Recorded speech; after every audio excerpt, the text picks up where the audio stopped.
It's coming. It's coming. Bhuracha, heavy. Oh, yeah. India is a very cherished place for me. I love it. And I've met people outside the game. Here we go. What's happened? Has he pulled a hammy? Yeah. On fire. And so you extend it. I think back then he's won 5 titles, bunch, and VK, none. And so Kohli, you'd come out for the toss and he'd see me go, Banter, Cora, you know. And so for me, even just a plain dosa with an egg omelette and samba dipping. And the mask came out with 92, somewhere around there, 92, 93. And I loved that. And of course, he pulled those faces and what have you. And it was very impressionable. Virat Kohli or Dhoni, the better player for you? Paratha or dosa? Cars or bikes? You can stick your paychecks, flats. They're paying me an Eldorado. Steering's a little loose too. Give it the old. Up yours, fellas. Trust me, guys, it's one hell of a watch, this episode of Unwind with Danny Morrison. And before we get into this video, a couple of things. First, the context, because I shot with Danny just before the IPL 2024 began, actually, and I was in my hotel room in Chennai at 6 in the morning, and we spoke about so many funny things. You guys already got an indication of it. Before we move into the video, last reminder, like this video and subscribe to cricket.com. Plenty more unwinds on its way with some fantastic cricketers. We've already shot with a few. Go check those episodes out as well. I'm talking about Brad Hogg and Robin Uthappa. Not to forget, Bharat Arun and Mike Hesson as well.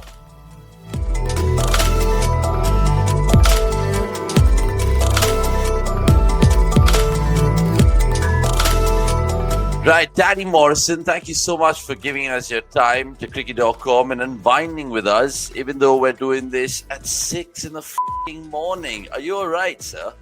I am, but not so much for you. Mind you, brother, I've been up since 4:30 because, as you know, a lot of us move around with the T20 circuit. And, the jet lag thing, I only got back a couple of nights ago. And, brother, you just got to get on with it. Now, you're joining us from Australia. Why the hell is a Kiwi in Australia? Well, there's quite a few of us living here. And there's, I think, like a lot of other immigrants, mate, we just keep piling in.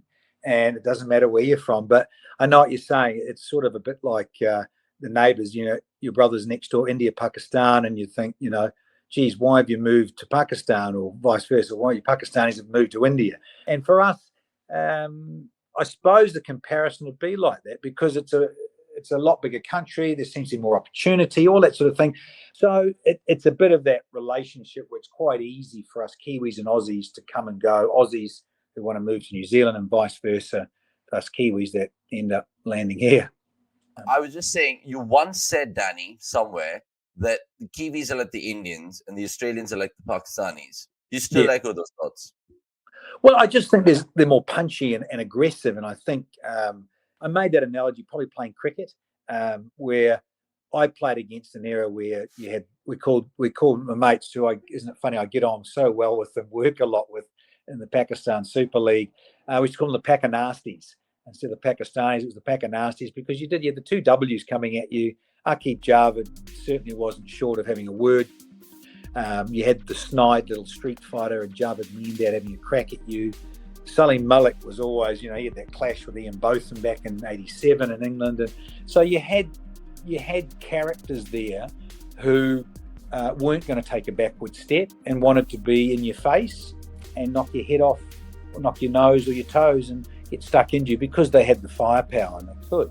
And they were a very good side in those early 90s, the Pakistanis. So, I made that analogy. I just think India they just got on with it. They didn't really care. There wasn't so much of a in-your-face verbal joust as some like to. And I think, as we know, the Aussies, they were the kingpins of the verbal disintegration, Steve Waugh used to like to call it, and get under your skin. So, that's where that analogy came from. I just think they were just probably that little more aggressive in my day, in those early 90s, with as opposed to perhaps playing the Indians who just got on with it. They don't make them like that anymore, I think, in 2024. I generally feel like there's a lot of respect that you have for those veterans who just used to go about it. I mean, there's a clip, of course, on YouTube, I think, cricket in Australia in the 80s, where a bloke hits it down the ground for 6, and I think a guy nonchalantly catches it with a cigarette in his mouth. So it's just like ridiculous. I don't think if you've seen anything like that in the IPL, have you? No, because I think the anti-smoking thing, you're not supposed to smoke in the stadium. You can't.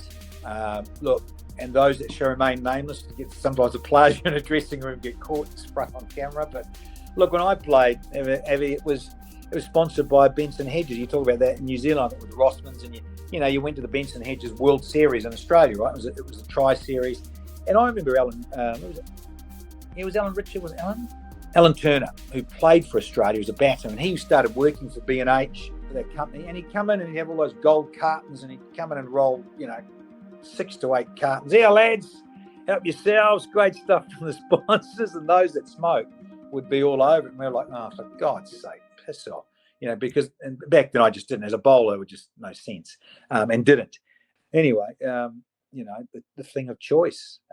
It's got tougher to smoke, I think, in public places, particularly even in, God, say, let alone stadiums in India. The other thing about it, when you're watching a movie on local television in India, whenever an actor lights up or an actress lights up, it goes "smoking kills," comes up on the screen, and then at the end of it, none of these actors actually support smoking. Smoking kills, and they give it a big push, because as you know, Evan, on this show with you, I mean, it's cheap as chips to buy a packet of cigarettes, and if it's locally made in India or Pakistan, whatever, I think it's about $2 US a packet, as opposed to here, it's $25 US a packet. It's just expensive as hell.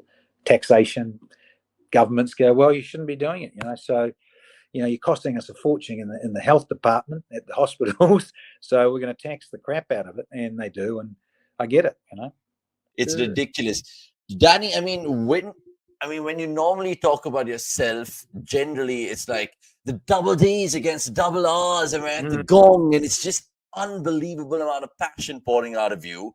How the hell have you managed to lay such a good imprint in terms of commentary, especially with the league? Right. Was it a natural thing? I mean, you have a thespian background. Is that it?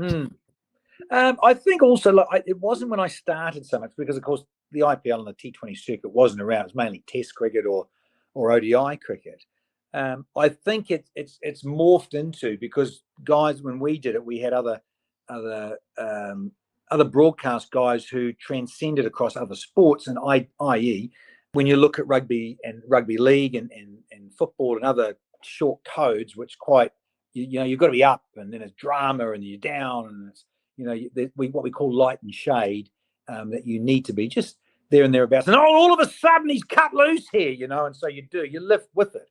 When a guy's hit a 6 or he's belted one there, or he's put it down. So for me, it wasn't hard to, because the energy too, to be fair, on the T20 circuit, it lifts you like that. The other thing I realised, when you listen back on it, sometimes you either pick up and you'd be in the hotel late at night, or there'd be a replay of it, and all of a sudden you realise, oh God, it's loud. So you have to project loudly, because sometimes the sound guru downstairs on the editing desk, and I tend to, just that style of elongating the word, and like, here we go, Gale, on fire. And so you extend it so it becomes, I suppose, in a better term, a bit more theatrical, but I think it lends itself to what's going on in front. And Kohli carving it through cover again.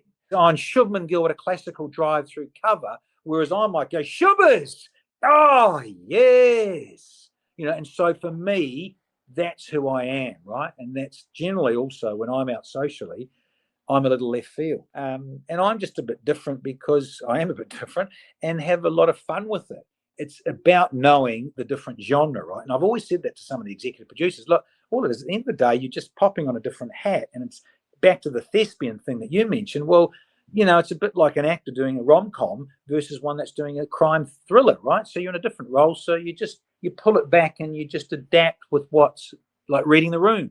You can't be over the top and yelling when it's a serious thing with all these accountants there going, right? You'd be more mellow and just be like this, chatting normally like this, as opposed to T20 versus, a more of a sedate test match scenario, or an under-19 game that's a lot slower paced, or a women's game that's, just a bit more mellow, rather than the high octane of an IPL or a CPL game. You've got the different audience that you want to hold on to and watch the game, because at the end of the day, it's an entertainment business. It really is. No, it is. And good sort of insight there from you with regards to that. I just want to ask you a little bit about commentary itself. how do I put this politely? When you were doing the toss, I think, was it a couple of years ago, where you insinuated this will be your last season to MS, and then he said definitely not. Yes. At that point in time, you could barely hear yourself. But did you realize what you were asking the man? Because he's such a demigod, if not a god in India, MSD. Yeah, the very first one I did, I think, was a bit more mellow because we were in COVID. I think I asked them that in Abu Dhabi. And so there was that, and there was still a bit of crowd, and obviously it got quite rowdy. And then the following there, it was almost like this theme every time if I ran into him. And then last year, I think we were in Lucknow, weren't we? And it went off. Was it Lucknow? Could have been. Anyway, so I turned around to the crowd. Yes, it's okay. He's coming back. He's coming back next year. So it was obviously a play on it and fun. And I did ask him the last time out. I said, hey, look, well, let's have a bit more fun with this. I'm going to obviously clearly ask you this because we've done that for the last couple of years, and you're still squeezing it out and playing. And so, look, sure. And I love that dry deadpan. Well, no, you're telling me, am I? Is this my last year? So we had lots of fun, and he was dry and was very good about it. Well, the other great challenge for them is that, you're up against Chennai in their own backyard, and you've got Gaikwad and the Ruturaj just taken over, right, from the great MSD. So you could have fun with it, because I go, if it was me at the toss, and I go, hang on a minute, where's my millionaire butler? Because I had a lot of fun, and people that have watched the IPL, we had this banter. Remember another time, you might be a bit young, we had a couple of seats there, and I got him to come out with a tray with some orange juice, and we had a couple of the cheerleaders with the brollies, but the old, the waving big wallers, and just keeping us cool, because, man, it was an afternoon game. We were drenched, soaking with sweat. So MS has come out, and we'd organised it because my producer said, look, Morrison, let's have some fun with this. You two get on. There's a great banter between you and MSD. And it was. And he said, they came out and he said, Danny, look, you're suffering. I thought I'd come out, and he brought me a tray of juice. And so, yes, the butler's in the house. My butler, good to see you, brother. And then came on, he was had a drink and put it down. We sat. So we sat in chairs, pitch side. So it was good fun, and you could have that more, if you like, a bit more banter and theatre. So there was that whole connection of Bollywood and cricket marriage, which suited me, with sport and film together. And so I played on that, and of course all the execs and bosses loved that. So you got Virat Kohli's not captain, so you got old Fuff, and you'd have Rutuj. So I'd be like, hang on a minute, where's my butler? What's happened? Has he pulled a hammy? So, look, he'll be sadly missed, but I think also people will be grateful how much he squeezed out of that frame and played for as long as... Like, he's played in the first IPL since 2008. I mean, I think it's a bonus, Avi, that everyone sees him again for another season. I mean, it's 42, for goodness sake. Had that knee surgery, so I'm pleased he's back playing. What about King Kohli then? Have you had a little cheeky bond with him at the toss as well? And just talk to me about these iconic players that we worship in India. You're talking about your Virats, your Rohits, your Dhonis, and you of course get a little bit of time with these guys prior to the toss. What are the conversations? Are you briefing them? Are you chuckling with them? Are you making a joke about the crowd? Are you talking about things which are serious? Because I'm pretty sure you've had those great exchanges with great players at the toss.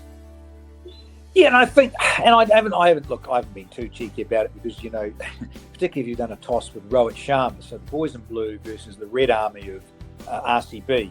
I can't remember if I did one of those tosses with him, but I said, look, might just have a bit of banter with you, because, and I think back then he's won 5 titles, bunch, and VK, none. You haven't won one yet, and so that's, and very, very, thank you, Danny. Thanks for reminding me.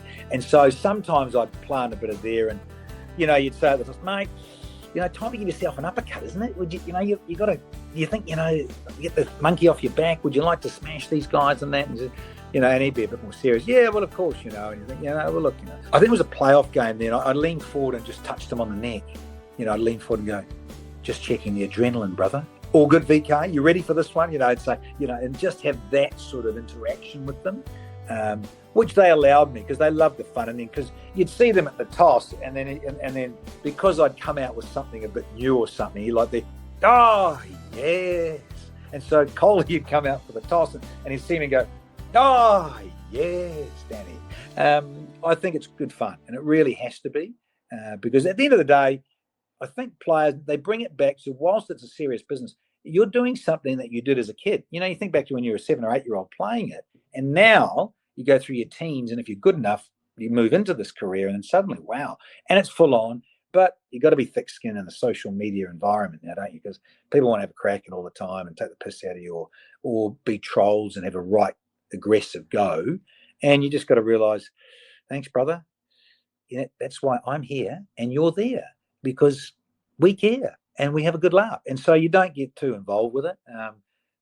When they could have had some cuck going on in their lives and they just want to vent, and they think, you guys are princesses and privileged. And yeah, we are. We're privileged, and we do. And I never take that for granted, because all of us have had our own shit go down, and, shit go on in your life, or tragedies, or, losing money and all that sort of shit, and, life. So I think at this age, a bit older, you philosophically look at life a bit differently, and enjoy what you do and be grateful for what you do. Gratitude's a massive thing. Oh, indeed. It makes me think about you a little bit more and how you've traveled the length and breadth of this country, the incredible India that it is. Favorite IPL team, favorite city? Talk to me. I suppose that each are different. They really are, in terms of like being up north and love Mohali and the different theatre of that, versus the hustle and bustle of Mumbai. Call it good old Bollywood. I tend to yell out of the toss. Great to be back in Bollywood, and the amp of that, versus beautiful old the Garden City of Bangalore. We stay at nice hotels, cruise down. The guys can go play golf, which is right next door near Chinnaswamy, or you can go shopping in some nice precincts and lovely restaurants. Chennai, I've got a lot of friends through. Dennis Lilly had that Pace Academy that I think Glenn McGrath's now running. And my wife and kids have come in the past to India, and there's friends of mine in Chennai experienced their daughter's wedding back in late 2008. You sit down with 1,000 people and eating off banana leaves, and so all that different cultural thing, and getting dressed up and going to the Sangeet for a whole week of events and a wedding. So for me, India is a very cherished place for me. I love it, and I've met people outside the game of cricket. So favourite cities. I mean, I tend to, we stay at the Oberoi in Calcutta with all that heritage, and I've been going there since 1987, that Reliance World Cup, as a 21-year-old, and so that holds a special place. And again, you're close to the venue. Went to the old side of. We did a tour of old Calcutta there at the back, where they were part of the British barracks, army barracks out there, and went in there and see the fish market. Just a fairly big stench, but just interesting, chopping up fish and just seeing and getting a gauge of what goes on. And I think the people make it, within your group of where you're working with, and then again, those people I know, more locals outside of cricket, that have made the experience very enjoyable. Each city is a bit different. I love Masala Dosa as my go-to breakfast, because as you get older, the digestion turns to shit. And so rice flour is just a difference. So getting away from wheat. And so for me, even just a plain dosa with an egg omelette and sambar dipping, just the taste sensation for me is that I love that about India. Having masala dosa or plain dosa in the morning is a great kickstart with some fruit, and just magical. Yeah, eagerly looking forward to this breakfast buffet in just a bit. I just wanted to ask you about the wife and kids that you brought up over there, and I've read somewhere down the line that the wife is a disciplinarian, the stickler for discipline in that household. You're still nuttier even in that four walls of yours. How do your kids perceive you? Because I'm sure they've seen you go wacky on TV, do all of that, do all of this. Do they kind of mimic you, the old man? There's a clip there. There's a clip if you go to it, and when back in the day when Harsha Bogle, there's an interview there, that trip we made there in late 2010. New Zealand were touring, so I was doing some of the commentary and the studio. They wanted to do a piece there and all of that. And so if you watch at the end of it, my daughter does, how I do sort of one eyebrow, and I can't do the other one. Whereas Taylor, my daughter, the oldest, she does both. She goes ding, ding, ding, ding, and she showed that off. And so that was great. But how did that start? Sorry, how did that start with the whole eyebrow raising thing? Because genuinely, you started doing that in the IPL. Was that the first time you attempted it? A little bit, because you have more of a free license there. And I think also, as I say, when it was in its inception years of IPL, it was more the cinema-based thing, and I could dress up and go sideline. And I think there was a famous movie with Amitabh Bachchan in it, and they're in a sidecar or something, or some car, in a vehicle, or I think it was a motorbike sidecar. And I was on the steamroller with another guy, and I dressed up in this gold satin shirt with his goggles on and a cheese cutter hat, looking like probably Elton John, really. So we had a lot of fun. So I could do that. So by doing it, and some of the friends call it the pirate eye, and that sort of evolved really through there. I mean, I was a big fan of Jim Carey, and so the movie The Mask. So for older audiences will know that. So The Mask came out like 92, somewhere around there, 92, 93. And I loved that. And of course, there was when he went into character and put the mask on, he pulled those faces and what have you. And it was very impressionable for me. Like I was 26, 27 at the time, and you could, those sort of characters. And then Ace Ventura, taking the mickey out of people, and and he's driving along in that Jeep and think, steering's a little loose too. A lineman's house. Steering's a little loose. A lineman's house too. And it's going off and he's pulling faces and having fun. And so it was quite madness when you think that stuff came out in the mid-90s. So from that, carrying on there, and you got to rub shoulders. My mother was also a manager of a dance company. So the arts and culture was big from my mother bringing us up. And cricket and football, winter code, took a back seat a bit. And so my mother took me to the Maiden Theatre in Auckland, at the Auckland University. And on Saturday morning, we'd do different things, a pantomime, sculpting stuff. I remember making whales and stuff out of pottery and just doing different arty things. And then you see Jim Carey, and then it just kept going on. So, it's been fun, and it is generally a bit wild and spectrum-based. Because look at Morrison, Jesus, look at you.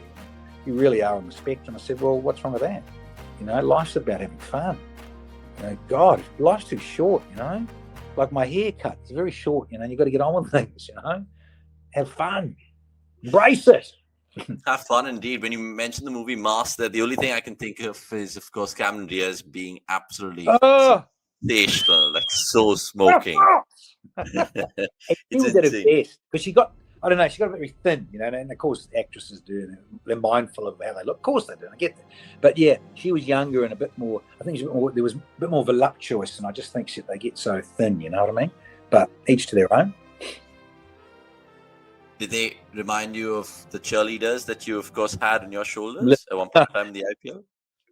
Bloody producers, eh? I mean, really. I mean, that wasn't my idea, obviously. So I said, listen, sure. It's Ramesh's birthday. It was Ramesh's birthday coming, whatever it was. No, it wasn't his birthday. It was just a thing and saying, look, he said, Morrison, are you up for this? Look, we'll have a bit of fun with it. Everyone does a pitch report. They're so boring as batshit. And so what about popping one of the cheerleaders on your shoulder, and we'll get them up, and we did. Give it an R, give it an A, give it an M, give it an I, give it a Z. What have you got? Ramesh. Girls, we've got something very special for Ramesh, haven't we? Give us a R A M I Z. And he goes, Danny, I don't know if you've seen it on YouTube. He goes, Danny, I want you to take it easy because you're past your sell-by date. Be careful. Mate, you've passed your sell-by date, so be careful.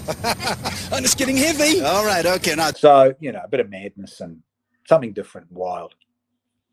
Yeah, you mentioned Ramesh over there really quickly then. What is the difference in terms of commentating the IPL to the PSL to the BBL to the BPL to the CPL? You've literally done every fucking league. It's unbelievable and massive respect due. And that's why we honestly love you as cricket fans as well.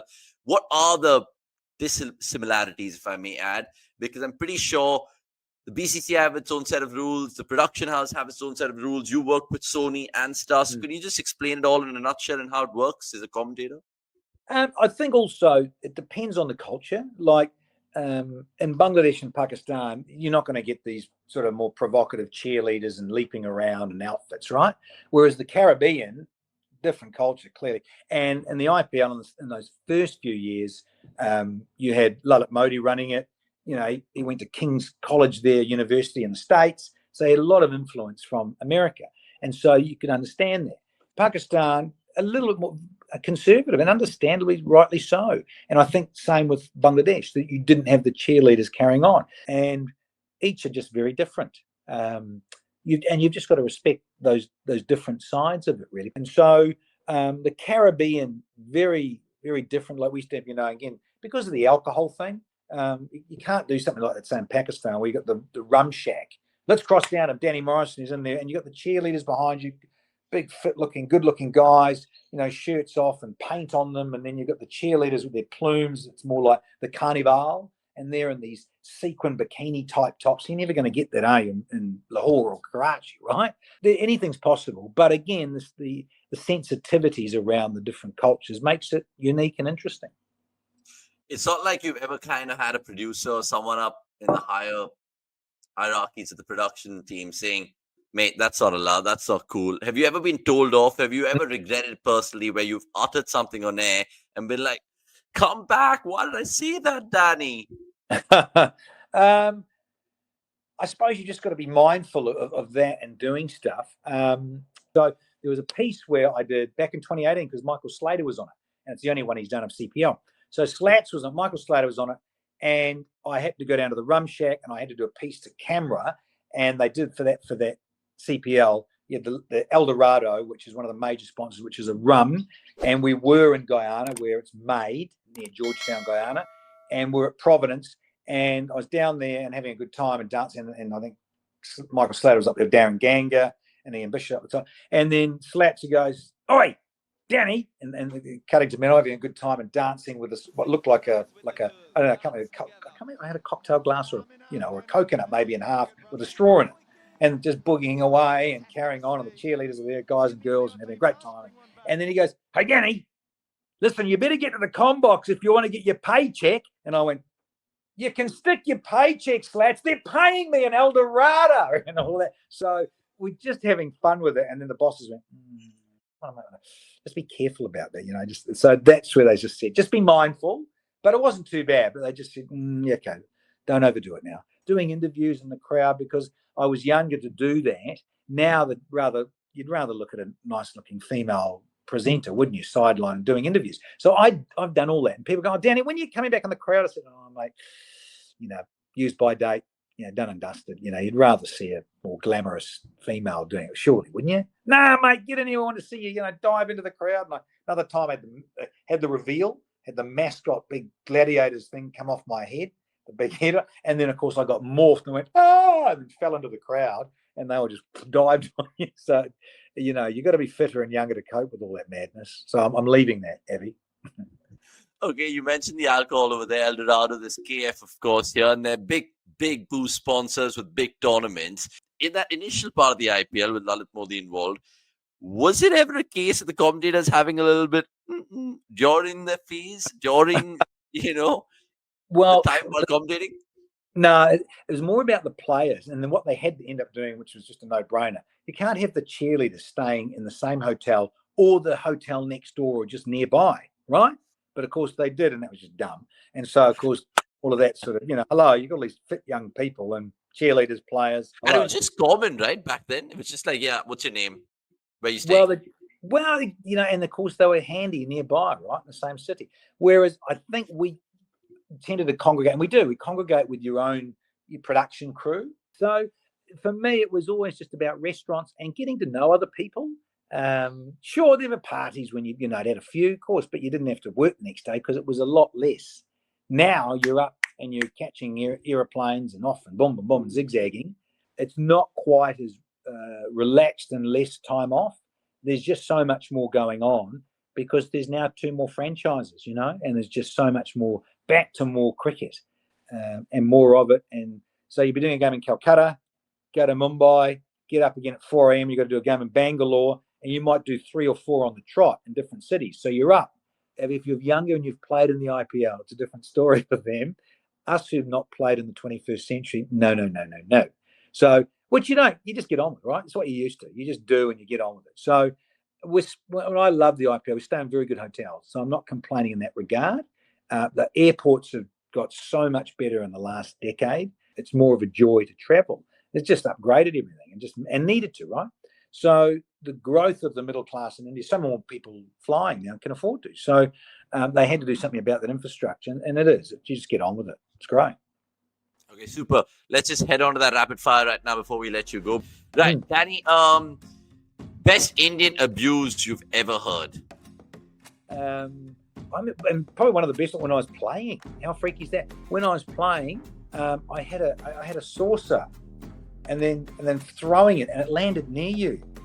Banter, Cora, like, and just throwing this up. What the hell? And it's a cup of tea and saucer. So there's a saucer plate thrown up. What the hell? Another time, a battery hit me in the back of the shoulder blade. Imagine that clunked in the back of the head with a big C battery. And so those sort of stand out in terms of memories. Yeah. Okay. Danny Morrison, the commentator. Danny Morrison, the player. Well, very different. You're playing and things are probably a little bit more serious, but I was also a bit crazy and winked at batters and just looking at them, giving them the eye and giving them a wink and going, it's coming. One of the other sledges to Michael Slater, he just got on the side and I beat them outside the off stump a bit and the whacker, and Matthew Hayden couldn't get in the side, and they had this big banner with Mark Taylor, who'd had quite a big backside chunky guy, and Slater, and they'd just been to England, done quite well, but geez, Matthew Hayden was scoring a truckload of runs for Queensland on the Sheffield Shield, and they had this banner up. The only thing bigger than Mark Taylor's bum is Hayden's average, right? And it was just getting this volume of runs, and people go, where's Matthew Hayden? So we toured Australia in late '93. That banner was up there. So when I beat him outside a couple of times, outside I've gone, where the hell's this guy Hayden? And then Slater just erupted and just abused me and threw. And so I was just trying to get under his skin a bit, reel him in and go, It's quite different commentating where you can have a bit of fun. And for me, I see it as we're salesmen. We're here to sell the game. We're here to be positive about it. It's easy to be negative because at the end of the day, as executives will tell you, mate, I don't want them switching channels. I don't want them changing the channel or turning it off. So therein lies that challenge of doing that as opposed to playing. In your playing days, of course, you got the hat trick. Couple there was your first out of that lot. Do you remember many things about that hat trick? Well, it was a broken one, and back in the day, you could scratch the ball, and it was a bit dirtier, right? Before things too much on microscope with cameras. So everyone's doing it, right? And we'd learnt a bit from the 2Ws and what they're trying to do and swing the ball and reverse it. So Capper was ball 5, and the other guy was Ancola, which is a great trivia question. Who was the middle guy? Ancola, who ended up, I think, becoming a bit of a B-grade actor, didn't he?